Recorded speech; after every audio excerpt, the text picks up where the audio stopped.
Hello and welcome to a very special episode of the Movie Podcast. My name is Shahbaz and I am joined here by my second devil. You know, we're three of us. I don't know why. Why would a devil do that? Why would a devil do that? Yeah, I mean, you're not the cool devil. You're more like he's the devil, that guy. Yeah, I'm like Al Pacino in the movie where he plays the devil. Oh, the Apprentice. The what? With The Apprentice? No, with Keanu Reeves. The Devil's Advocate. The Devil's Advocate. Yeah. The Apprentice. The Devil's Apprentice. You're fired. Yeah. You're going to hell. Yeah. Didn't do well. I did do it. But I would be that type of devil, you know, like in the church, toying with the holy water. The holy water? You're like the shit disturber devil. That's what you are. You're like, yeah, I'm just gonna be in everyone's way. Truthfully, this movie does not have any devils in it. I know they talk about the five, but I think there are some sort of devil connections to it. But absolutely, I'm doing very good, as a devil would do. Yeah, I mean, that makes sense. Yeah, the devil will probably be doing pretty well because he's like, yeah, I got all these sinners coming in. It's like a party in hell. You know, that's what I assume is Daniel's happening. not here, so he's not the sinner this week. He's always been a good boy, you know, as we call him on the show. We're like, good boy Daniel, GBD. Yeah. He's a little angel flying with his wings. He's the only angel with also devil's horns. It's a little weird how it happens. That's true, man. It is very true.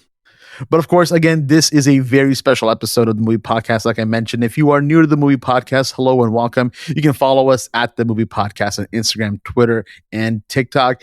If you're listening to this on some sort of a listening device, like an iPhone or an Android phone, you're probably listening to this then in an app. And that app might be Spotify or the Apple Podcast app or whatever. Leave us a 5 stars in there if you can, you know, leave us a comment in there if you can as well. And of course, also just subscribe to us because we're going to have a lot of great stuff coming out and you're going to be so excited. Of course, we want to give a huge shout out to also to Mubi for allowing us this interview as well. We had the lovely chance to speak with the director for the film, Léa Mysius. So, I mean, when you listen to this interview, you're going to get a great idea as to how much passion she has to this film, how much passion we had talking to her about it, and of course also just what this movie is really about, because there's a lot of things that, you know, this movie kind of presents to you and it can be taken in a completely different context. But what I love is that Léa, she has a very fine point of what she's trying to say, and we get to kind of discover that alongside her. Anthony, anything about this interview that you really want to kind of talk about? Well, this is our second international interview, so this is amazing to just be able to connect with creators from around the world. This time we're in France. We're kind of like navigating the globe. Next time, Bonjour. Who knows where we'll be? Bonjour.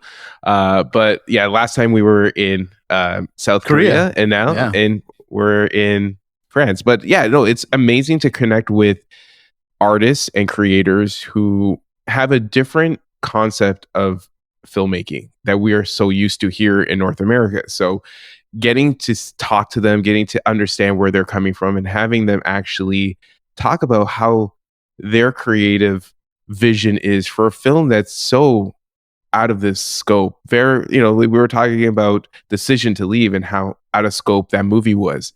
And compared to what we are so normally used to, this is another movie. The Five Devils is one of those films that you're just in awe that, wow, you told me a fantastic story and that is very complicated, but in such a way that I understand. And I think that type of filmmaking is lost. And when you get it from around the world and you get it from people who are passionate about making films, it's fantastic. And talking to Léa, she was able to kind of like dive into it and give us all the breakdown of what made this movie and all the creators, all the actors and actresses that were a part of it.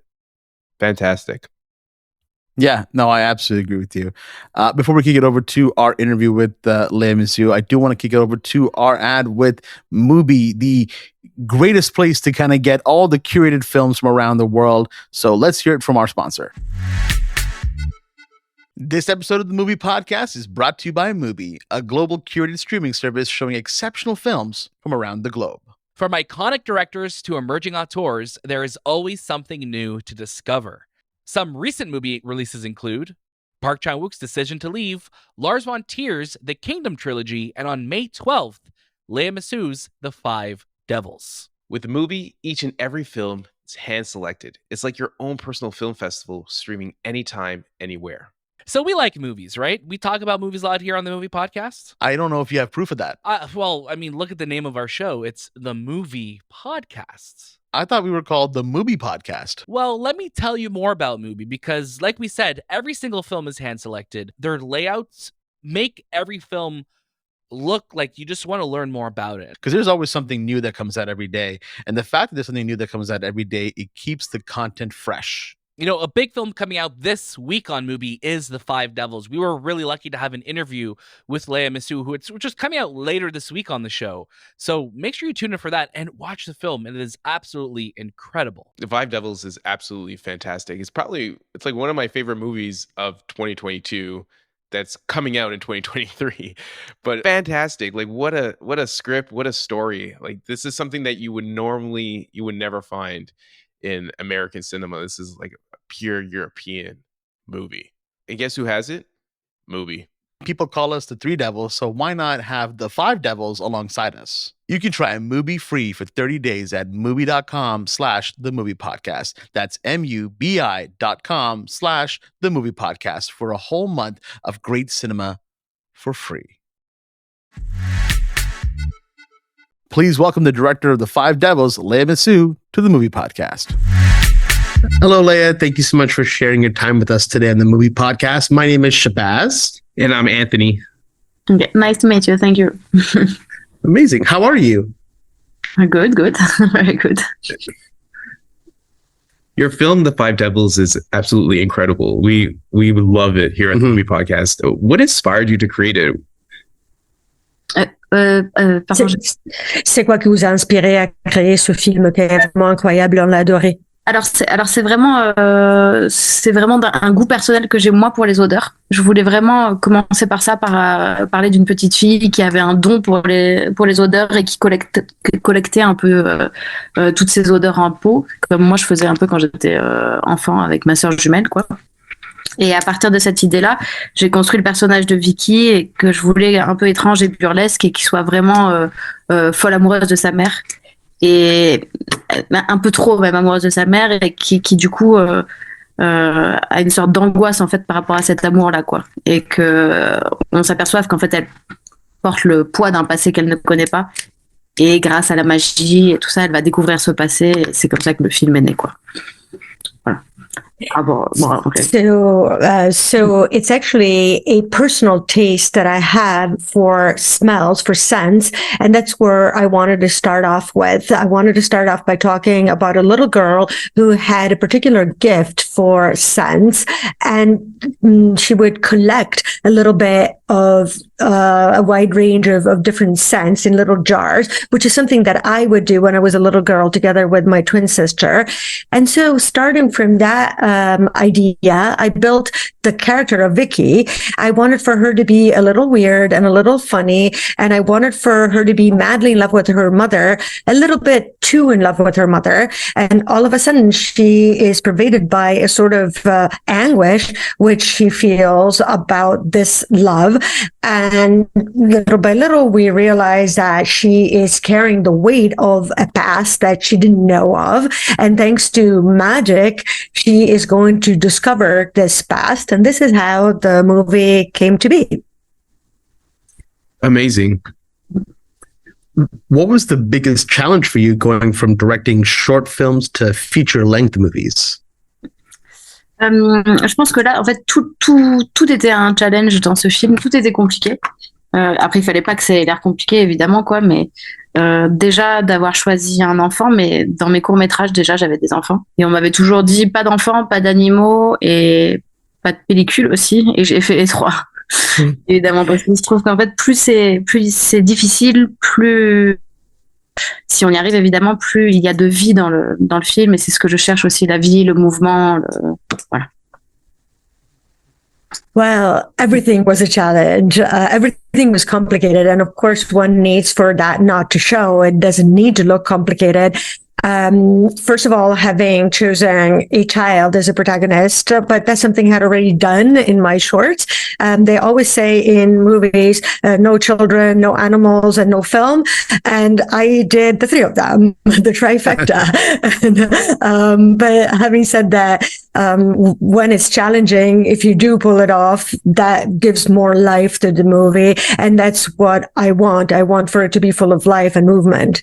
Voilà. Mais ce que je pense, en fait, ce qui était le plus dur, je pense, dans le film, c'est la croyance. C'est de garder la croyance du spectateur, alors que justement, on bascule dans le fantastique. Et c'est à quel moment on bascule dans le fantastique, à quel moment on reste réaliste pour emporter petit à petit le spectateur dans notre monde et qu'il y croit surtout, parce que si on n'y croit pas, le film tombe à l'eau, quoi.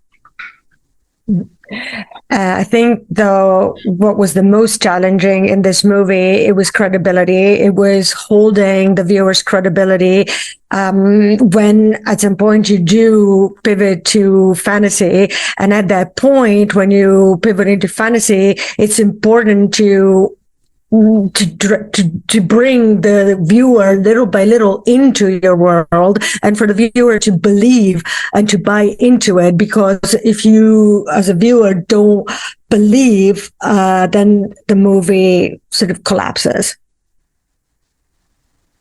Definitely. I would say that was like my biggest takeaway was the believability. It really felt like this was a real this is actually happening, and I bought into it right away. I'm like, wow, this is such a unique story, and it's being told in such a way that I think a lot of audiences will not be disconnected from it or kind of like not relate to it. It was just actually an amazing story. Thank you. Il y avait une question ou pas dans le... No, il n'y avait pas. C'était plutôt un commentaire. Thank you very much. There was no question, right? It was just a comment. No. It's just me expressing my love for this movie. You're welcome. Do you find? Or sorry, my other question. Who were your favorite directors growing up, and how did they influence your work? Alors, c'est très difficile pour moi de dire qu'il y a une seule personne, enfin un seul réalisateur que je préfère parce que j'en aime énormément, quoi, et que surtout c'est beaucoup de films, beaucoup de livres qui ont construit ma cinéphilie et du coup ce que j'écris, quoi. Après, si je dois citer des films, je cite souvent les films que j'ai vus très tôt dans mon enfance, parce que c'est comme si c'était inscrit durablement en moi, quoi, parce que je les ai vus très tôt. Et je pense à La Nuit du Chasseur de Charles Laughton et Freaks, qui sont des films que j'ai vus quand j'avais entre 2 et 5 ans, donc j'étais vraiment jeune, et qui se sont vraiment, qui ont vraiment imprégné, je pense, ce que je suis aujourd'hui et tout ce que j'écris, parce que je sens que ça transparaît dans tous mes scénarios, quoi, et mes films. Et il y a aussi Le Tambour de Nordhoff qui m'a beaucoup marqué et qui a influencé ce film aussi, je pense, c'est le personnage de Vicky.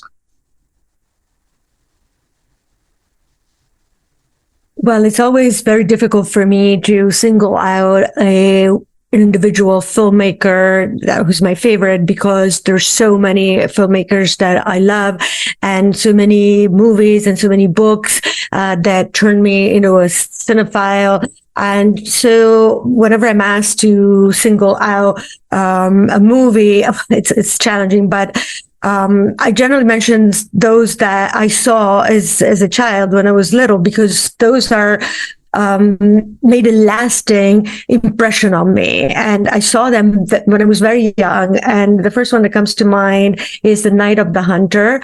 And then I don't know the titles in English for the other ones. Freaks. Freaks et l'autre, c'est The Teen Drum, I think. Okay.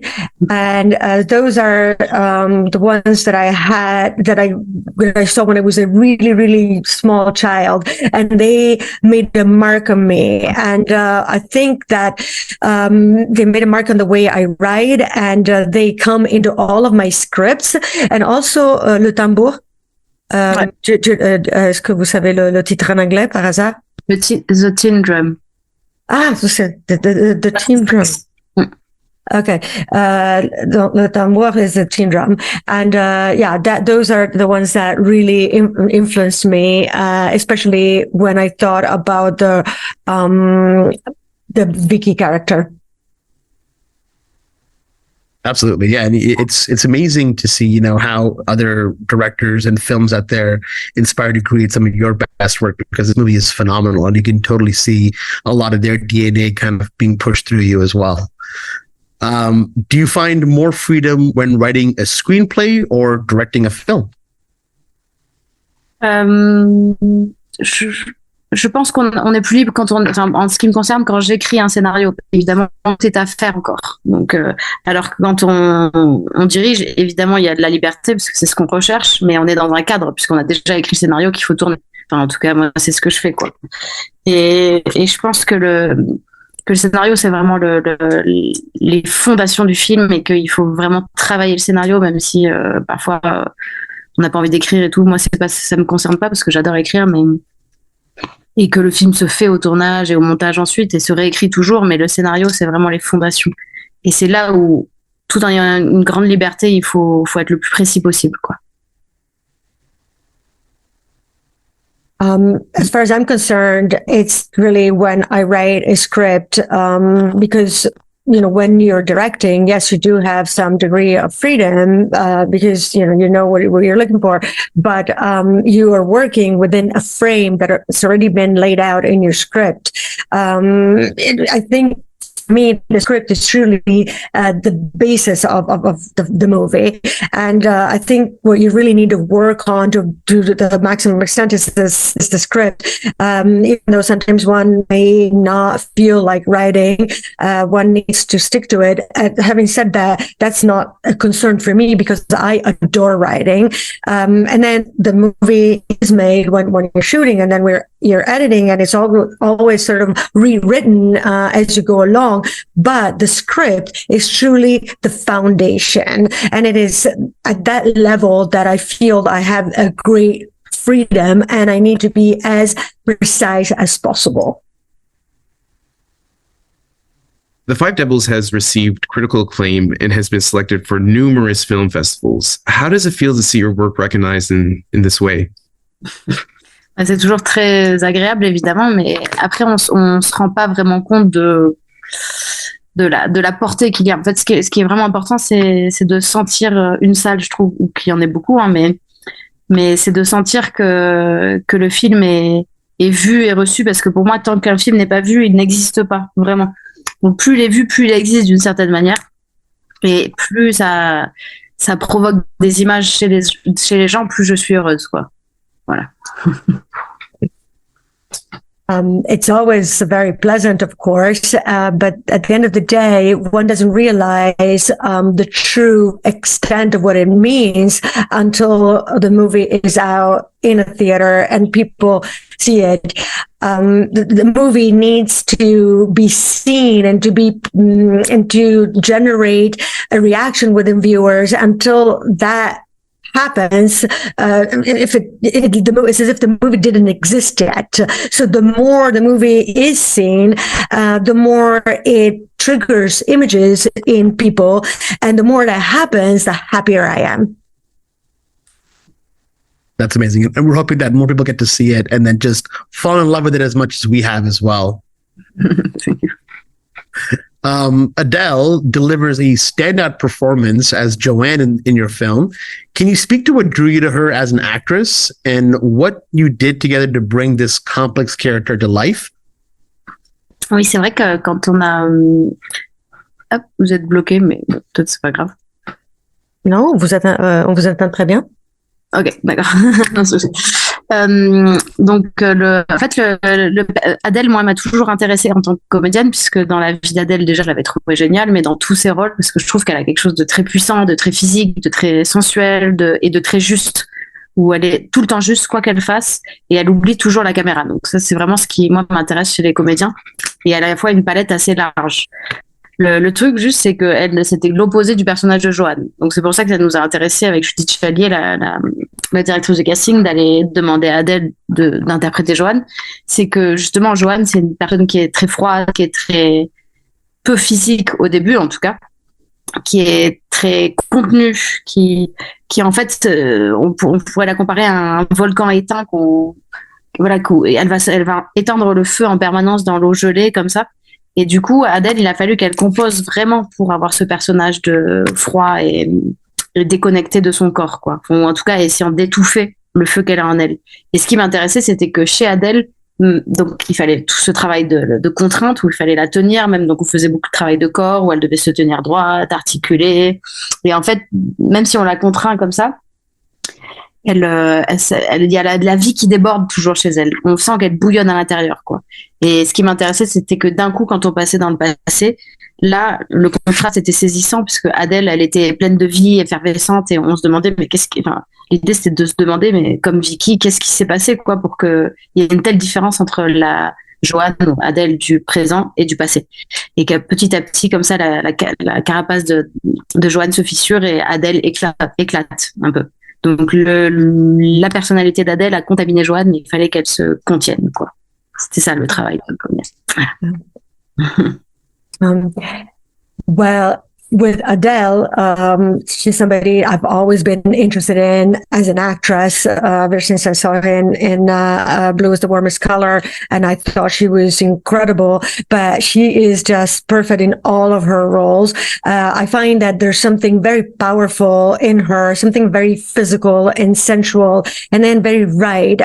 She is always right, no matter what role she takes on, and she forgets that she's in front of the camera. And that's what I really like in actors. Also, she has a very large palette that she can cover. She is just so right. The only thing was that she was the opposite as our character, as Joan. And that's why we were interested with my casting director in asking her to take on this role as Joan. But our character was a very cold person. And in the beginning of the movie, her physicality is very limited or very contained. Actually, we could compare her to an inactive volcano. And her task was to keep this inactive volcano contained in the frozen water.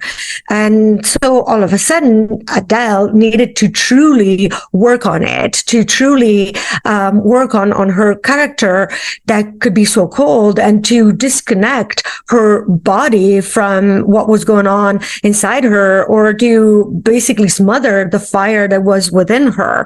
That's what I was very interested in Adele. We needed to do all this limiting work. We needed to keep her in check. And we needed to work a lot on her body. In the beginning, she needed to be all straight, and she needed to articulate, and she needed to basically feel as if she was in restraints. And all of a sudden, there was all this life that just bubbles out of her, and we have the perception that inside that it just bubbles.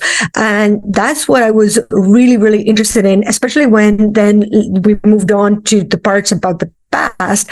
This contrast was particularly fascinating because Adele was full of life. She was effervescent, and the idea was for the viewer to ask themselves the way Vicky does, what happened to generate such a marked difference between the joy that Adele has in the present and what happened in the past.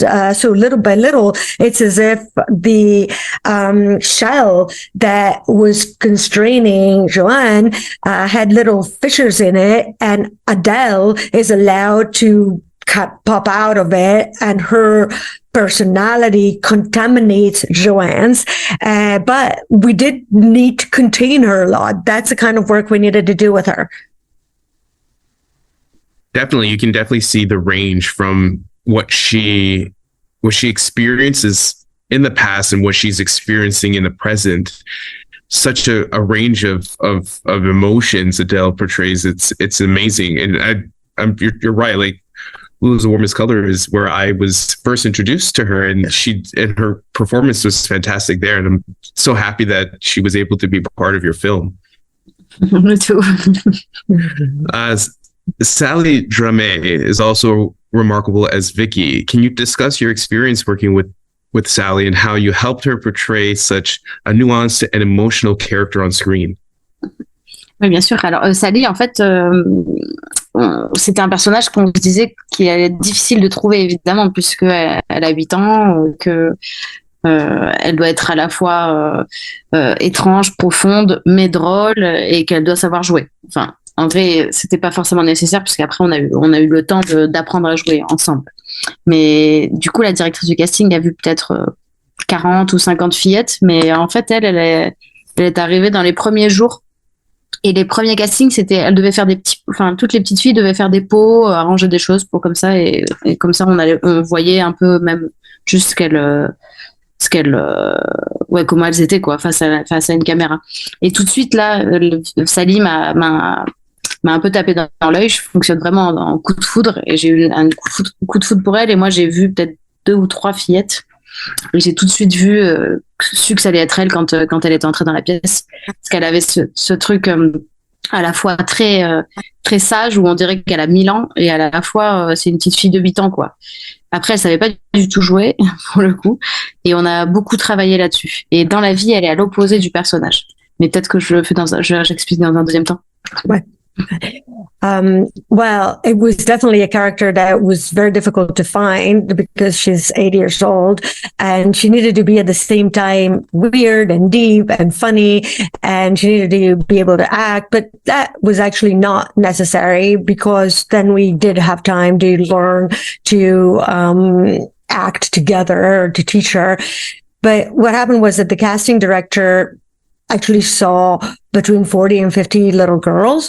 But she showed up in the first few days, in the first sort of round of casting. And what we did was that we asked these little girls to play with those jars and to put things away in those jars. And we would see how they would react when they were faced with the camera.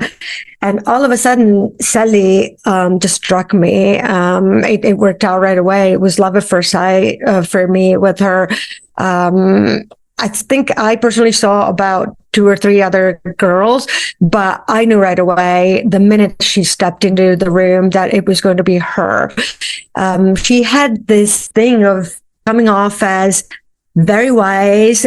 We would think she's like 1,000 years old, and at the same time, she is 80 years old. And the issue was, though, that she couldn't really act at all. So we had to work on teaching her acting skills in real life as well. But in real life, she is the opposite as opposed to the character. And I'll let the interpreter translate, and then I'll continue on this point. En fait, on a eu beaucoup de temps parce que le premier tournage a été décalé pour cause de Covid. Donc, en fait, il y a 1 an qui s'est passé entre les deux. Et j'avais peur qu'elle grandisse, moi, Sally, mais bon, elle a pas pris 1 centimètre. Donc, j'espère que c'est pas à cause du film, mais bon. Parce qu'après le film, elle a grandi ensuite. Mais en revanche, elle a mûri. Donc, elle avait pas pris 1 centimètre, mais elle avait grandi en âge, quoi. Et du coup, c'était plus simple. Et puis, on s'est vu pendant 1 an, pratiquement. Et pendant 3 mois, on a répété très, très souvent. C'était plus simple parce qu'elle comprenait plus les choses. Finalement, pendant le tournage, elle avait 10 ans, même si elle faisait plus jeune. Et ça, je pense que ça a vraiment joué. Et ce qu'on a fait, c'est qu'on a beaucoup travaillé sur le corps d'abord, où elle devait occuper le corps de Vicky. Donc, je lui montrais comment elle devait marcher, comment elle devait se tenir. Une fois je la filmais. Il fallait vraiment qu'elle oublie la caméra. Comme je le disais, c'est quelque chose qui est très, très important pour moi et qui n'est pas du tout naturel pour la plupart des gens. Et ça l'était pas pour Sally. Donc on a beaucoup travaillé ça, où je la filmais juste en train de manger, en train de se déplacer, en train de faire n'importe quoi, jusqu'à qu'elle s'habitue à ma présence et qu'elle me fasse confiance et qu'elle oublie cet œil qui la regarde. Parce que la caméra, c'est un œil, quoi. C'est comme quand on doit marcher déjà d'un coup et on s'aperçoit que tout le monde nous regarde, d'un coup on ne sait plus marcher. Enfin, c'est quelque chose qui est vraiment difficile d'être regardé.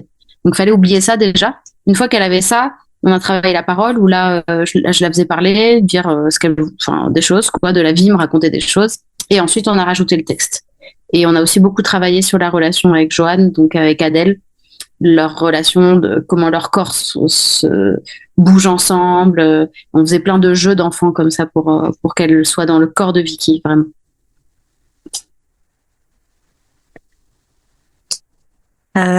Well, the acting thing, we had plenty of time to work on it because initially we had set a date for the shoot, and then it got pushed by a year because of COVID. So there was a lot of time that went by between those two dates. And I was actually afraid that she would grow up too much. But actually she didn't even put on 1 inch. And I hope it's not because of the movie, because actually after we shot, she did grow, she did become much taller.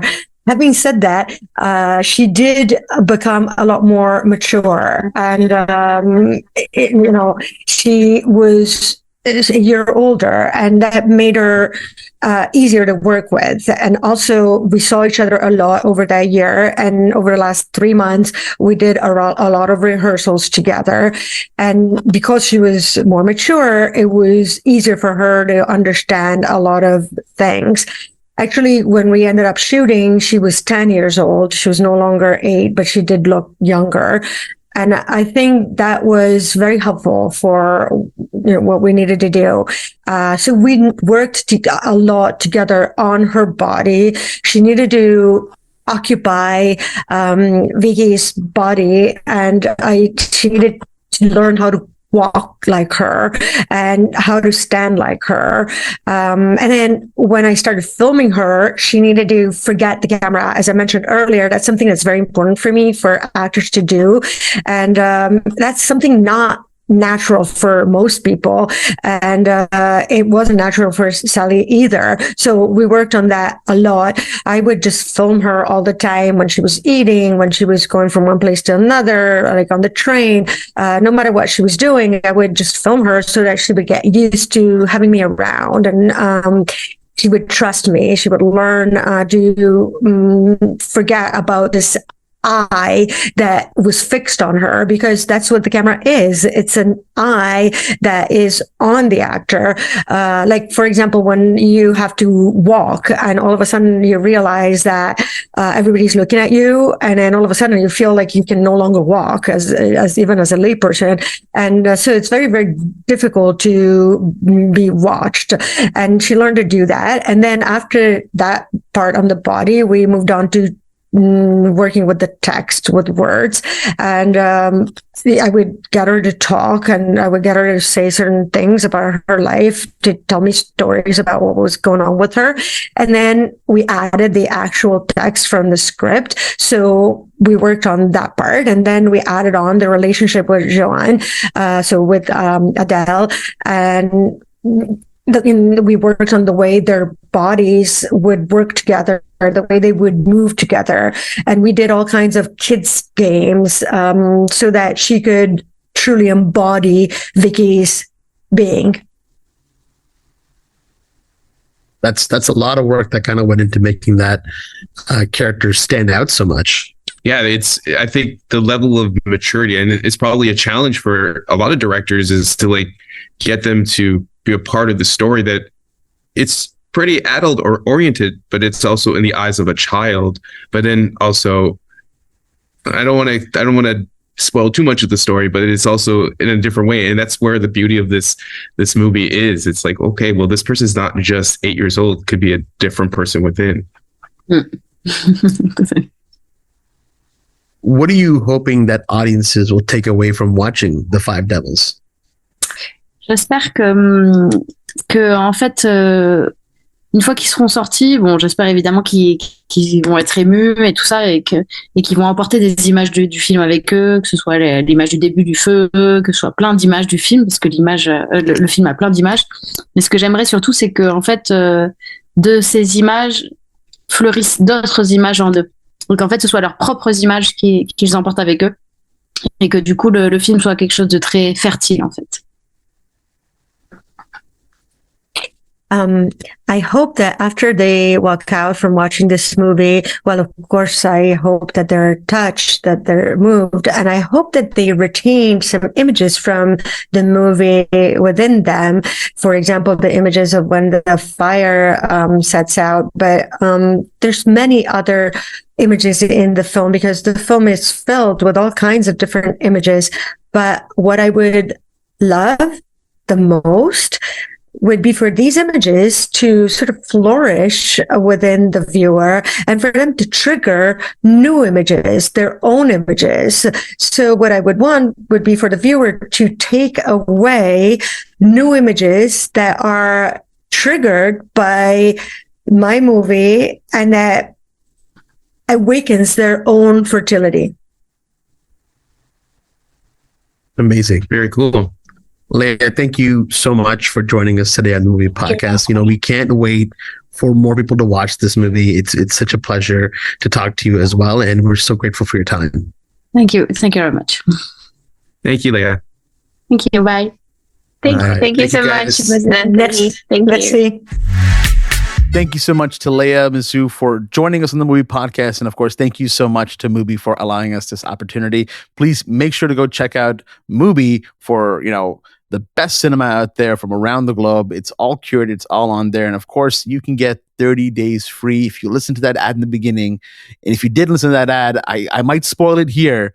But again, if you head over to mubi.com/TheMoviePodcast, you can get 30 days free right now. So go ahead and give it a shot.